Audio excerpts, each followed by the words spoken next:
कहानी की शुरुआत कोरिया के सोल शहर से होती है, जहां हम एक लैब में छिपकलियों को रेंगते हुए देखते हैं, जिनमें से कुछ तो मर के भी वापस जिंदा हो रही थी। देखने से साफ पता चल रहा था कि ये सभी किसी प्रकार के एक्सपेरिमेंट के सब्जेक्ट्स रहे होंगे। उसी लैब में कई सारे डॉक्टर्स की डेड बॉडी भी पड़ी थी, जिससे ये साफ था कि ये सभी उसी एक्सपेरिमेंट की वजह से मारे गए होंगे। तभी हम डॉक्टर यांग को देखते हैं, जो किसी भी हालत में अपनी मरी हुई बेटी को बचाने की कोशिश कर रहे होते हैं। वो अपनी बेटी की डेड बॉडी से कहते हैं कि मेरा एक्सपेरिमेंट सफल हो चुका है और मैं तुम्हें मरने नहीं दूंगा। जैसे ही डॉक्टर अपनी बेटी को इंजेक्शन लगाने जाता है, वैसे ही वहाँ कुछ ऑफिसर आकर गन पॉइंट पर डॉक्टर को रुकने को कहते हैं। वो डॉक्टर को बताते हैं कि तुम्हारे एक्सपेरिमेंट के चलते कई सारे लोग मारे जा चुके हैं, इसलिए ये सब कुछ अब तुरंत बंद कर दो। मगर ये सन की डॉक्टर किसी की एक सुनने को राजी नहीं होता। वो ऑफिसर्स को बोलता है कि मैं नहीं रुकूंगा, मुझे अपनी बेटी को बचाना है। इसलिए डॉक्टर अपनी बेटी को इंजेक्शन लगाने लगता है। ये सब देखकर एक ऑफिसर उसे शूट करके घायल कर देता है, लेकिन तभी अचानक वहाँ सभी बिल्डिंग्स हिलने लगती हैं। बाहर देखने पर पता चलता है कि पूरे कोरिया में एक भयंकर भूकंप आया है, जिससे बिल्डिंग के अंदर मौजूद सभी लोग मारे जाते हैं। यहाँ से कहानी सीधे 3 साल आगे दिखाई जाती है, जहाँ सभी संसाधन खत्म हो चुके हैं। पूरा कोरिया बंजर बन चुका है। लोग बड़ी कठिनाई से अपना गुजारा करते हैं। कई सालों से बारिश न होने की वजह से खाना और पानी दोनों मिलना काफी मुश्किल हो गया था। यहाँ हम जीवान नाम के एक आदमी को देखते हैं, जिसे अपने सामने एक मगरमच्छ दिखाई देता है। वो तुरंत तीर की सहायता से उस मगरमच्छ को मार डालता है। जैसे ही जीवान उसकी तरफ बढ़ता है, तो वो मगरमच्छ एक बार फिर जिंदा हो जाता है और जीवान पर हमला कर देता है। जीवान की किस्मत अच्छी थी कि उसी समय नमसान वहाँ आ जाता है और मगरमच्छ को पकड़कर उसका सर काट देता है। नमसान और जीवान दोनों ही बहुत अच्छे दोस्त हैं। ये दोनों अपना गुजारा करने के लिए मिलकर जानवरों का शिकार किया करते हैं और शिकार किए हुए जानवर का मांस ले जाकर पास ही की मार्केट में बेचा करते थे। बदले में लोग उन्हें पीने के लिए पानी और अन्य चीजें लाकर दिया करते थे। दोनों दोस्त मार्केट में उस मगरमच्छ का मांस बेच रहे होते हैं कि तभी केट नाम की एक लड़की खाने के बदले बहुत सारा सोना ऑफर करती है, मगर ये दोनों ही उसे लेने से मना कर देते हैं, क्योंकि भूकंप के बाद सब कुछ तबाह हो चुका था। इसलिए अब किसी की कोई वैल्यू नहीं रह गई थी। मगर वो लेडी कहती है कि सब कुछ ठीक हो जाने के बाद इसे यूज कर लेना, जिस पर जीवान गुस्सा होकर कहता है कि ये कभी ठीक नहीं होगा। दरअसल वो लेडी नमसान पर लाइन मार रही थी, लेकिन नम उसे इग्नोर करते हुए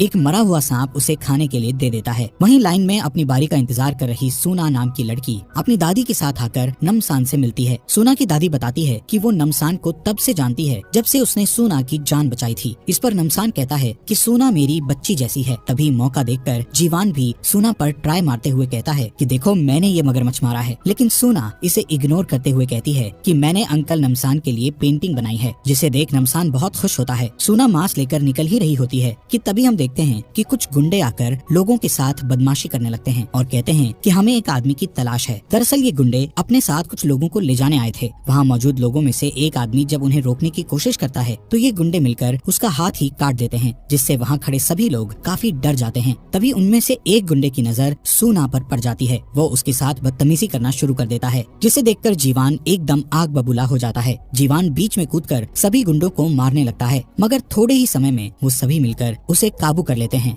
जिसे देख नमसान भी लड़ाई में कूद जाता है और पंच मार मार कर सबका बुरा हाल कर देता है। नमसान उनमें से एक गुंडे को पकड़कर पूछता है कि बताओ तुम किसके लिए काम करते हो और किसने तुम्हें यहाँ आने के लिए बोला था। नमसान से डरकर वो गुंडा तुरंत उसे बता देता है कि हम टाइगर के आदमी हैं और उसी ने हमें यहाँ आने के लिए बोला था। नमसान उन सभी गुंडों को बोलता है कि जाके अपने बॉस टाइगर को बोल देना कि अगर दोबारा वो नमसान के इलाके में दिखाई दिए तो अंजाम अच्छा नहीं होगा। नमसान का नाम सुनते ही सभी गुंडे डर के मारे वहाँ से भाग खड़े होते हैं। दरअसल नमसान बहुत ही फेमस फाइटर और हंटर हुआ करता था। उसकी मार से लोगों की हालत टाइट हो जाया करती थी। गुंडों के जाने के बाद जीवान और सूना उसे थैंक यू बोलकर अपने काम के लिए निकल जाते हैं। काम खत्म करके नमसान और जीवान अपने घर की तरफ जा ही रहे होते हैं कि तभी वो दोनों सूना के घर के बाहर कुछ लोगों को देखते हैं और खतरा ना हो इसलिए नमसान जाकर पूछता है कि ये सब क्या है। तभी भीड़ में खड़ी सिया नाम की एक लेडी उसे बताती है कि हम लोग गवर्नमेंट की तरफ से आए हैं। हम पास में बने एक सरकारी अपार्टमेंट में 20 साल से कम उम्र के बच्चों को उनके पेरेंट्स के साथ फ्री एजुकेशन देते हैं, क्योंकि बच्चे ही कल का भविष्य हैं। साथ ही हम खाने के लिए खाना और साफ पानी भी इन बच्चों को मुहैया करवाते हैं, ताकि ये बच्चे एक बेहतर भविष्य बना सकें। इसीलिए इस मुहिम में सूना का सिलेक्शन हुआ है। नमसान उनसे पूछता है कि वहाँ गुंडों की कोई परेशानी तो नहीं है, जिस पर सिया उसे बताती है कि उसकी चिंता ना करें, हमारे पास उनसे लड़ने के लिए एक पूरी फौज है जो खतरनाक मिलिट्री ग्रेड लोगों से भरी हुई है। सिया की बात सुनकर सूना की दादी मान जाती है, क्योंकि सूना के बेहतर भविष्य के लिए यही सही है, इसलिए नमसान भी मान जाता है।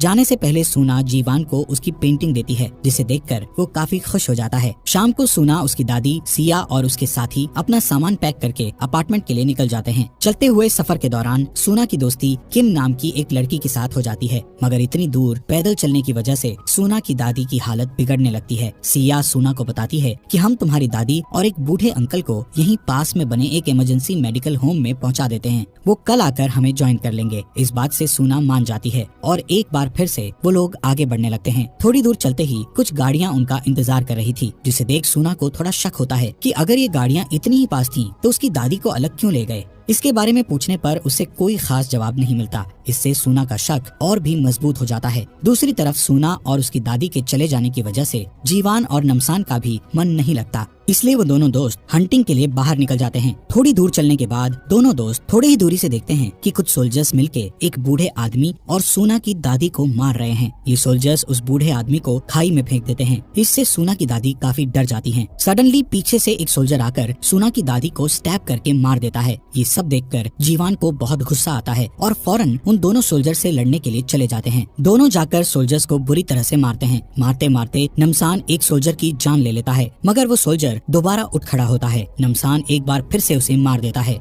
But cycle continues. तभी अचानक पीछे से ली नाम की लड़की आकर दोनों दोस्तों की मदद करती है। अगली सुबह दादी की बॉडी को एक जगह दफनाकर जीवान ली से पूछता है कि उन सोल्जर्स के साथ क्या हुआ था, वो मर क्यों नहीं रहे थे। ली उन्हें बताती है कि ये सोल्जर्स तभी मारे जा सकते हैं जब इनका सर धड़ से अलग कर दिया जाए। आगे बताते हुए ली कहती है, यहाँ से थोड़ी दूरी पर एक अपार्टमेंट है जहाँ हमें कई सारे लोगों को बचाना है। इसके लिए मुझे तुम्हारी मदद चाहिए। दरअसल वो एक एयरफोर्स ऑफिसर थी। भूकंप से बचे हुए सर्वाइवर्स को ढूंढते हुए उन्हें एक अपार्टमेंट मिला था जो पूरी तरह से सुरक्षित था और वहाँ फ्रेश वाटर का काफी अच्छा सोर्स भी उपलब्ध था। हमने उसे लोगों के रहने के लायक बनाया। उसी समय वहाँ डॉक्टर यांग भी आए थे। भूकंप से बचे हुए वो एकमात्र डॉक्टर थे, इसलिए मुझे लगा कि ये हमारे बहुत काम आएंगे। मगर मुश्किल तब बढ़ने लगी जब डॉक्टर के द्वारा अपने एक्सपेरिमेंट के लिए ले जाए गए 20 साल से कम उम्र के बच्चों का कुछ अता पता नहीं चल रहा था। जब मैंने इसके बारे में डॉक्टर यांग से पूछा तो वहाँ तुरंत 2 सैनिकों ने आकर मुझे घेर लिया और तभी अचानक उनमें से एक सोल्जर ने दूसरे सोल्जर पर गोली चला दी, जिससे वो तुरंत वहीं मर गया। लेकिन थोड़ी ही देर में वो सोल्जर दोबारा उठ खड़ा हुआ। ये सब देखकर मैं काफी डर गई। तब डॉक्टर ने मुझे बताया कि मैंने इन्हें ऐसा इंजेक्शन दिया है जिससे ये अमर हो जाएंगे और यही आने वाले कल का भविष्य है। मैं एक एक करके सबको अमर बना दूंगा।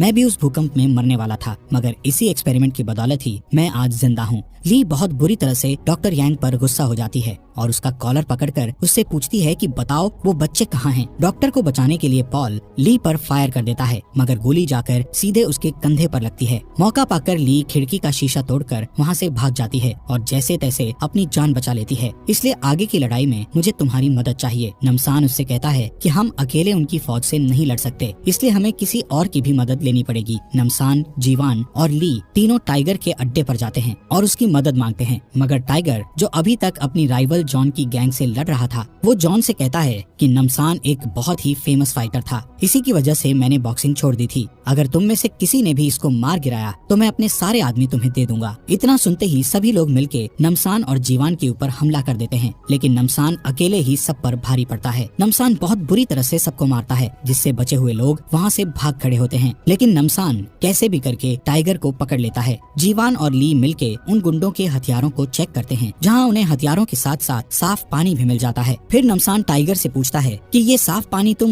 उसी अपार्टमेंट से ला रहे हो ना? और अब टाइगर उन्हें बताता है कि हाँ, ये साफ पानी और खाना हमें वहीं से मिल रहा है। बदले में हम उनके लिए लोगों को सप्लाई करते हैं, लेकिन आजकल उनकी डिमांड 20 साल से कम उम्र के बच्चों की हो गई है, इसलिए हमारे लोग उस दिन तुम्हारे इलाके में आए थे। हम उन लोगों को भी उन्हें ही देने वाले थे। इस बात से जीवान और ली काफी गुस्सा होते हैं, मगर नम उन्हें रोक लेता है और जोर का पंच टाइगर को मारकर उसे बेहोश कर देता है। दूसरी तरफ अपार्टमेंट में सिया सूना और बाकी बच्चों को क्लास की तरफ लेके जाती है। तब वहाँ किम के माता पिता पूछते हैं कि हम बच्चों से कब मिल सकते हैं। तब सिया उन्हें बताती है कि तुम पेरेंट टीचर मीटिंग में उनसे मिल सकते हो। इतना कहकर सभी युवाओं को 8th फ्लोर पर ले जाते हैं, जहां उनके रहने के लिए साफ कमरा, नल से आता हुआ साफ पानी, अच्छे भोजन, इन सब की व्यवस्था थी। मगर इन बच्चों के पेरेंट्स को इन लोगों ने नीचे बेसमेंट में काम करने के लिए रखा है, जहां ये लोग उन्हें हर वक्त मजदूरों की तरह काम करने के लिए फोर्स करते हैं। सिया डॉक्टर यांग को बताती है कि हमारे यहाँ किम और सूना नाम की 2 स्टूडेंट्स आई हैं, जो एक्सपेरिमेंट के लिए एकदम परफेक्ट हैं। डॉक्टर उनसे कहता है कि ठीक है कि दोनों लड़कियों का अच्छे से ख्याल रखो, साफ खाना और पानी उन्हें हर वक्त खिलाते पिलाते रहो। क्लास में सूना नोटिस करती है कि वहाँ प्रेजेंट सभी बच्चे बहुत ही अजीब तरह से उन्हें देख रहे थे और सभी बच्चों की गर्दन पर एक कट का निशान भी था। सुना सिया से पूछती है कि अगर आपके पास इतना ही साफ पानी है कि नहाने के लिए भी इस्तेमाल किया जा सकता है, तो हम इसे बाहर के लोगों के साथ क्यों नहीं बांट सकते। इस बात पर सिया कुछ नाराज हो जाती है और सुना को कुछ अजीब सा जवाब देती है, जिससे सुना बिल्कुल भी संतुष्ट नहीं होती। सिया बच्चों को पढ़ाना शुरू करती है, मगर सुना का ध्यान पढ़ाई में बिल्कुल भी नहीं लग रहा था। तभी वहाँ अचानक से क्लास में डॉक्टर यांग आकर कहते हैं कि बच्चे ही कल का भविष्य हैं, इसलिए उनके लिए अच्छा खाना और शुद्ध पानी बेहद आवश्यक है। ये खाना पानी खास आपके लिए प्योरीफाई करके तैयार किया जाता है। इतना कहते ही यांग के लोग बच्चों को खाना और पानी डिस्ट्रीब्यूट करने लगते हैं, मगर सुना को इन सब बातों पर शक होता है, इसलिए वो ना ही खाना खाती है और ना ही पानी पीती है। डॉक्टर यांग किम के पास आकर पूछते हैं कि क्या तुम मेरे एक्सपेरिमेंट में मेरी मदद करोगी, जिस पर किम उसे खुशी खुशी हाँ बोल देती है। डॉक्टर यांग पॉल नाम के एक सोल्जर को इंजेक्शन देते हैं, जिससे उसमें ऐसा वायरस चला जाता है जिसकी मदद से वो काफी लंबे समय तक बिना खाए पिए रह सकता है। जिज्ञासावश सुना भी रात को अपने कमरे से बाहर निकलकर डॉक्टर यांग के ऑफिस में चली जाती है। नीचे यांग किम के माता पिता से मिलता है, जहाँ किम के माता पिता उससे विनती करते हुए अपनी बेटी से मिलने को कहते हैं। डॉक्टर यांग मान जाते हैं और उन्हें अपने साथ चलने को कहते हैं। दूसरी तरफ सर्च करते करते सुना यांग की लैब में पहुंच जाती है, जहां वो किम के गले से एक पाइप को जाते हुए देखती है। डॉक्टर यांग और किम के माता पिता भी लैब में आ जाते हैं। उनके आने से पहले ही सुना छुप चुकी थी। अपनी बेटी का ये हाल देख के किम के माता पिता रोने लगते हैं। तब डॉक्टर उन्हें बताते हैं कि बच्चों की गर्दन में एक खास तरह का लिक्विड होता है, जिससे सीरम बनाई जाती है, और ऐसा कहते ही वो लैब में रखी अपनी बेटी को दिखाता है, जिसकी नीचे की बॉडी गायब थी और अमेजिंगली आधा शरीर होने के बावजूद भी उसका दिल धड़क रहा था। ये देख किम के माँ बाप डर जाते हैं और अपनी बेटी को छुड़ाने की कोशिश करते हैं। इसी बीच सिस्टम में आई गड़बड़ की वजह से किम की जान चली जाती है, जिससे गुस्सा होकर डॉक्टर यांग कहते हैं कि देखा, इसीलिए मुझे किसी का डिस्टर्बेंस पसंद नहीं है। वो किम के माता पिता को वहीं मार डालता है। जब डॉक्टर हाथ धोने के लिए जा ही रहा होता है, तभी वो सुना को देख लेता है और उसे पकड़कर उसी टेबल पर लिटा देता है। डॉक्टर उसे बताते हैं कि हम तुम्हें जो खाना पानी दिया करते हैं, उससे एक लिक्विड तुम्हारे जैसे बच्चों के गले में बनता है। उससे हम एक सीरम को रेडी करते हैं, जिससे कोई भी व्यक्ति बिना खाए पिए काफी दिनों तक जिंदा और शक्तिशाली रह सकता है। इतना कहते ही वो सुना के गले पर कट लगा देता है। इधर नमसान अपने दोस्तों के साथ एक ट्रक को लेकर अपार्टमेंट में घुस जाता है और उससे नीचे उतरकर अपने सामने आने वाले सभी सोल्जर्स को शॉटगन से उड़ा देता है। ली की मदद से ये तीनों आगे बढ़ते हैं। आगे चलकर ली अपने दोस्तों को बुरे हाल में देखती है, इसलिए वो उनकी मदद करने का फैसला कर लेती है। लेकिन अब कुछ नहीं हो सकता था, क्योंकि डॉक्टर के एक्सपेरिमेंट फेलियर ने उन्हें ज़ॉम्बीज में बदल दिया था। इसलिए वो लोग सभी ज़ॉम्बीज को पकड़ पकड़ कर मारने लगते हैं,